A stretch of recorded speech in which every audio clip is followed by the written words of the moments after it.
Using the scientific method lesson number 2 की third heading हम पढ़ेंगे। इससे पहले कि मैं थर्ड हेडिंग के अंडर जितने भी पैराग्राफ्स हैं उनको आपके लिए रीड करूं और फिर उनको एक्सप्लेन करूं, उससे पहले हम डिफ़िकल्ट वर्ड्स को देखेंगे जो कि मैंने बोर्ड पर लिख रखे हैं। फर्स्ट वर्ड है thrifty, thrifty। Second word pickling, pickling। Third coast, coast। Fourth nutritious, nutritious। Last word है dehydration, dehydration।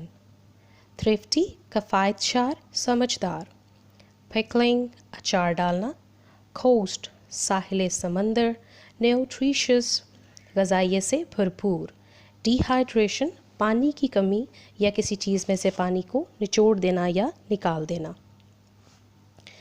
more food and better food ज़्यादा ग़ज़ा और बेहतर Gaza.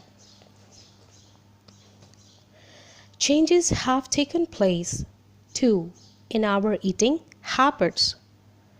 Through the use of science, we have learned that it is helpful to eat many kinds of food, and we have learned how to provide ourselves with a variety of foods throughout the year.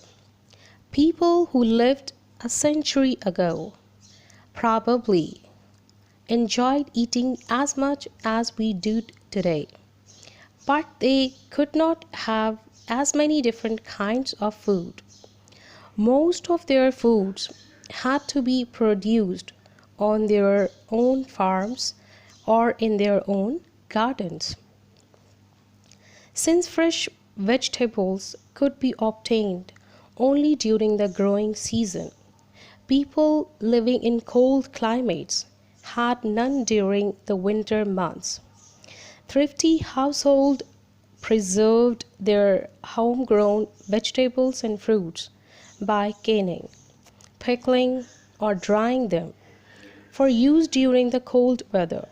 Meats were preserved by salting and drying or by freezing when the weather was cold enough.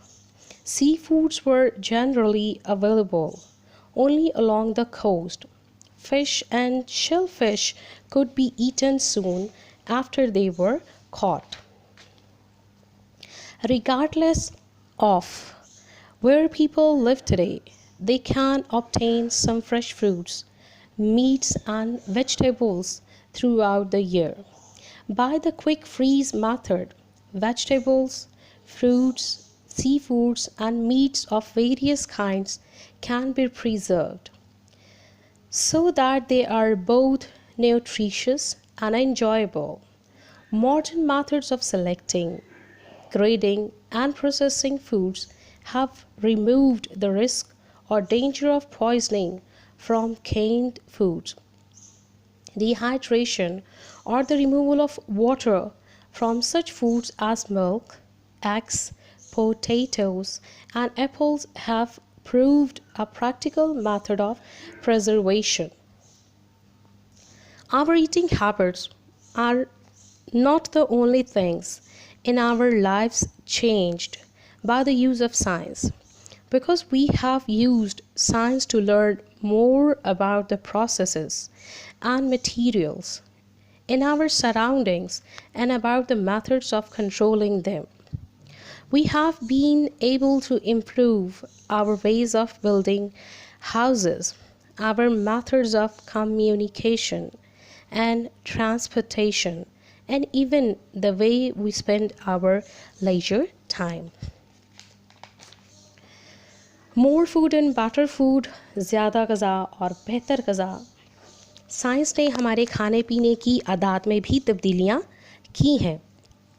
Science ने हमें सिखाया है कि कई किस्म की खुराक, कई किस्म के जो फूड्स हैं उनको खाना कितना सेहत बख्श है, और सिर्फ आप एक तरह का फूड ही सारा दिन या एक हफ़्ता या 2-3 दिन नहीं खाएंगे, बल्कि मुख्तलिफ़ तरह की जो ग़ज़ा है वो हमें लेनी चाहिए, जो कि हमारी बॉडी के लिए, हमारी हेल्थ के लिए बहुत अच्छी है। और ना सिर्फ इसने हमें, साइंस ने हमें ये सिखाया कि हमें मुख्तलिफ़ तरह की ग़िज़ा जो है वो इन्जॉय करनी चाहिए, बल्कि ये भी सिखाया है कि किस तरह से हम जो है वो मुख्तलिफ़ तरह की ग़िज़ा को इफ़ेक्टिव तरीके से हासिल कर सकते हैं। अगर हम बहुत पीछे चले जाएं तो दोबारा हम पास्ट और प्रेजेंट का कंपैरिजन करते हुए देखेंगे कि पहले जो लोग हैं डेफिनेटली वो इसी तरह से खाने को एंजॉय करते थे जिस तरह से हम करते हैं, क्योंकि इंसान जो है वो खुराक से बहुत प्यार करता है और उसको खाना जो है अच्छा लगता है, लेकिन वो लोग उस तरह से पूरी तरह से लुत्फ़ अंदोज़ नहीं हो पाते थे जिस तरह से हम आज होते हैं।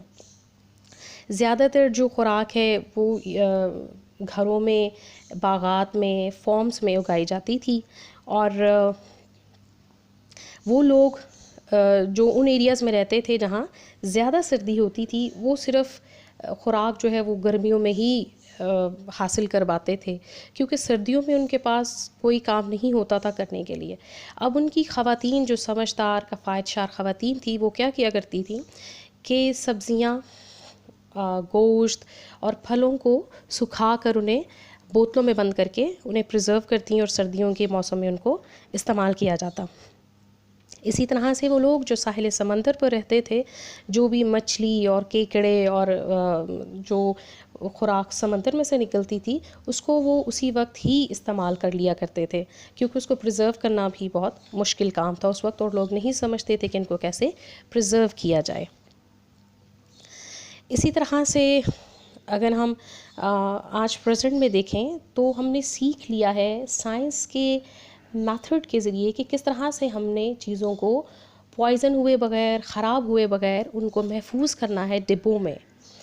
और हर तरह की जो सब्ज़ी है, फल है और बाकी खाने की जो चीज़ें हैं, उनको हम गर्मियाँ और सर्दियाँ दोनों ही इंजॉय करते हैं। ऐसा नहीं होता कि हम सिर्फ जो सब्ज़ी गर्मी में या फ्रूट गर्मी में होगा उसको जो है वो हम इंजॉय कर पाएंगे और सर्दी में हम बैठे रहेंगे। आज हम पूरा साल चीज़ें इंजॉय करते हैं। आप किसी भी इलाके में रह रहे हों, किसी भी जगह पे रह रहे हों, किसी भी हालत में रह रहे हों, ऐसा नहीं होता कि आपको सब्ज़ी, खाना, फ्रूट या कोई भी ऐसी चीज़ जो आपकी ज़रूरत की है वो आपको ना मुयस्सर हो और आप इजीली जो है वो उसको हासिल कर सकते हैं। और राइटर्स कहते हैं कि ना सिर्फ साइंस ने हमारे खाने पीने की आदत को या खाने पीने की जो समझ है उसको इम्प्रूव किया है, बल्कि ज़िंदगी के हर एरिया में इम्प्रूवमेंट आई है। हम अपने अगर इर्द गिर्द देखें तो हमें हर एरिया और हर जो फील्ड ऑफ लाइफ है वहाँ पर बेहतरी नज़र आती है साइंटिफिक मेथड के ज़रिए। हमने अपने घरों को बनाने का जो तरीक़ाकार है उसमें इम्प्रूवमेंट हम देख सकते हैं। हम इम्प्रूवमेंट लेके आए हैं। हमारे जो मवासलात का ज़राए हैं उनमें बहुत तब्दीली आ चुकी है, आमदोरफ्त बहुत बेहतर हो चुकी है, और इवन आज साइंस ने हमें ये भी सिखाया है कि हमने अपने फ़ारिग वक्त को कैसे गुजारना है, हम किस तरह से उसको ज़्यादा अच्छा बना सकते हैं।